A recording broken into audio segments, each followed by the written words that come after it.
মাটির মানুষে থাকবেন একবারে নির্ভয় হয়ে। আপনার বাপ হলো মাটির তৈরি, আর আপনি হলেন শুক্রকীট, ঘৃণিত খারাপ জিনিস, গন্ধময় জিনিসের তৈরি।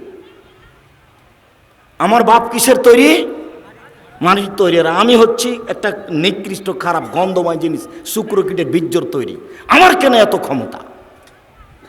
আমি কেন মানুষের সামনে জুলুমবাজি করি? কেন আমি মানুষকে দাপট দেখাই? আমার বাপ মাটির তৈরি, মানে মাটি হয়ে যাব। আর আমি হচ্ছি শুক্রকীট, একবারে পচা দুর্গন্ধময় জিনিসের তৈরি, যাতে গোসল করা লাগে, যাতে কাপড় অপবিত্র হয়ে যায়, তা দিয়ে আমি তৈরি। আমার কেন এত ক্ষমতা? আমার কেন এত দাপট? আমার তো ভিত্তি ভালো নয়। আমি যেখান থেকে এসেছি, ও গায়ে কাপড়ে লেগে গেলে কাপড় খাঁচা লাগে, বোঝা যায় না কথা? আমি এই কথা বলিনি, এই কথা আল্লাহ বারবার বলছেন কোরআন মাজিদ। এই কথাই বারবার বলছে যে তুমি কেন অহংকার করো? তোমার বাপ মাটির তৈরি, আর তুমি বীর্যের তৈরি। তোমার অহংকারের কি আছে? তোমার অহংকার সাজে না, তোমার দাম্ভিকতা সাজে না, তোমার জুলুমবাজি সাজে না। সম্মানিত দিনী ভাই বোন, জাহান নামের জন্য অপেক্ষা করিয়েন না।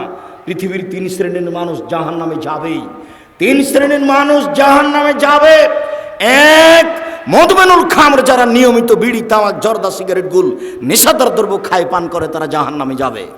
আজ থেকে এই সারা চাঁপাইনবাবগঞ্জে, এই দেবীনগর থেকে নিয়ে, সুন্দরপুর থেকে নিয়ে, আপনার যত আছে, টিকলির চর থেকে নিয়ে, নম্পট থেকে নিয়ে, যত এলাকা আছে, সব এলাকাতে আর কোনো দিন বিড়ি সিগারেট বিক্রি হবে না। সেদিন যেমন বলে গেছি যে ডুলি বিবি শব্দটাতে পেশাব করে দিয়ে উঠো, মানে ডুলি বিবি শব্দ আর কোনোদিন ব্যবহার করব না। 20-30 বছর পরে কেউ যদি বলে ডুলি বিবি, তখন আর একজন বলবে ডুলি বিবি কি গো? তখন আমাদেরকে বুঝাতে হবে অনেক দিন আগে ডুলি বিবি প্রথা ছিল, বরের সাথে যুবতী মেয়েরা যেত ঢং করে, সাজ করে, সেইটার নাম ডুলি বিবি। এখন এটা বাদ পড়ে গেছে।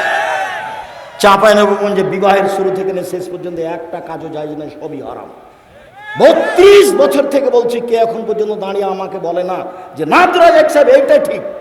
সাহস হবে কোথায়? সবই যে খারাপ, একটাও যে জায়েজ নয়, একটাও জায়েজ নয়। সবাই মিলে বউ দেখতে পারে না, এটা হলো হারাম। বায়না প্রথা, বায়না করে তার হাতে টাকা দিবে, এইটা হলো হারাম। থুবড়া, সারা গ্রামের লোক মেয়েটার মুখে ক্ষীর দিচ্ছে, আরে বউয়ের মুখে ক্ষীর দেয়, এই মেয়েটা সারা গ্রামের বউ হলো কি করে? এটা গায়ে লাগে না কেন? গায়ে কি সবই পুজ? সবই পুজ নাকি? একটু রক্ত নাই?